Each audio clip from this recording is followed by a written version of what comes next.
Welcome down to the Toxic Vault. You made it all the way down here. That's good. Me and my friends are glad you could join us today. Today I want to talk about a movie review. I'm going to do them from time to time. I like to go to the movies. I'm a big movie fan. Anybody who knows me knows that I go to the movies at least once a week, sometimes twice, 3 times a week. I like to see movies. I like the smell. I like the popcorn. I like everything about the experience. But this one wasn't in the movies. This one was on Netflix, and I could kind of relate to it because it's kind of about in my business, well, in my sort of realm of business. And I'm talking about The Dirt, the Mötley Crüe movie. And I know a lot of people have chimed in, a lot of podcasts talking about it. I think it's really cool that they are very controversial, but I have to say that I like this movie. One of my favorite rock and roll movies about autobiography that I've seen. I liked Bohemian Rhapsody, but I think I like this one a bit better. I like the way the characters played on the camera after maybe saying one of their lines and telling a story to the camera as if it did or it didn't happen that way. I felt that it was a bit jumpy through the timeline, but you can't tell 30 years of history in an hour and 48-minute movie, you know? So I thought the actors did great, played great roles on each one of them, and I was riveted through the whole thing. Even though being in the business at that time, I was aware of a lot of those things that went on that maybe people didn't necessarily know about. But because I was in the business, I was privy to that information. Want to thank everybody for subscribing to my channel and checking out Zetro's Toxic Vault. But you need to go to Exodus and subscribe to their YouTube channel. So go over there real quick, subscribe, and then come back and get everything Exodus. And all the way through to the end of the movie, I thought that it was stayed true to them. Again, I really like this movie. One of my favorite rock and roll autobiography movies that I've seen, and I think you should check it out. My experience with this is because I played in a thrash metal band. We weren't necessarily not allowed, but it wasn't something that you wanted to be seen at if you played in Exodus at a Mötley Crüe concert. Back in the day, music or metal at that time was very, very, very segregated. Hair metal like the hair metal, thrash metal like thrash metal. It was kind of like the jocks and the stoners kind of thing, you know. They actually played hair metal during the day on MTV, but they would never even think of playing thrash metal.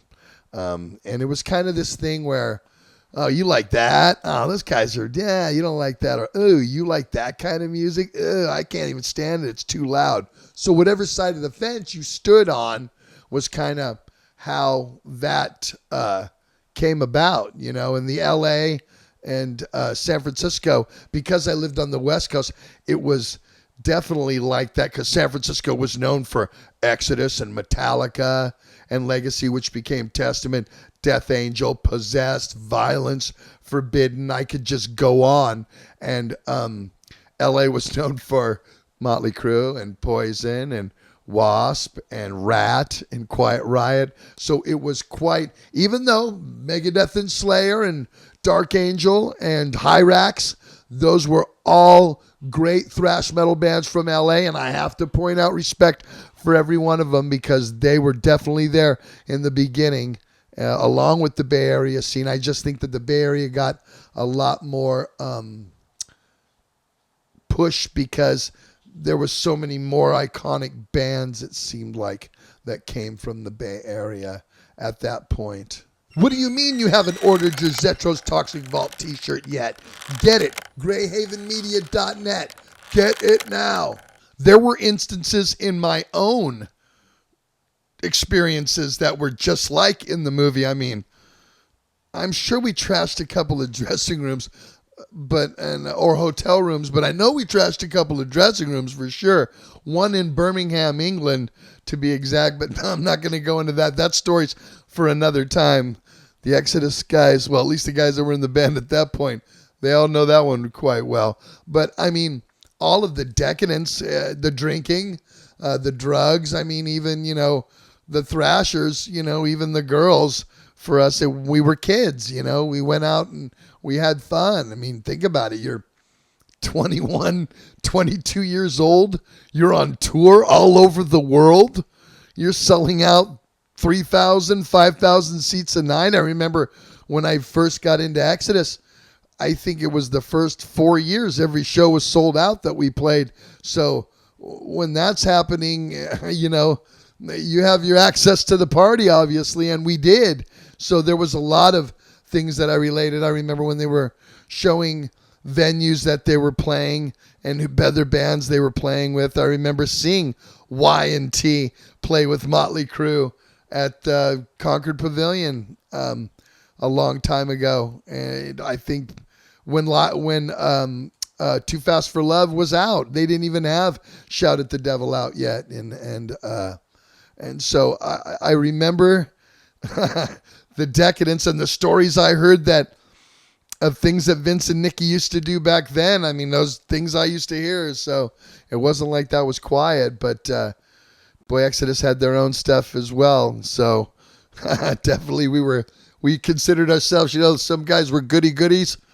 We were baddie baddies, and it makes for good stories later. And we're all very fortunate to be alive. And if somehow we trampled on you or did something over the years, we apologize fully that our heads are now clear. Because want a personal message from me, Steve Zetro Souza?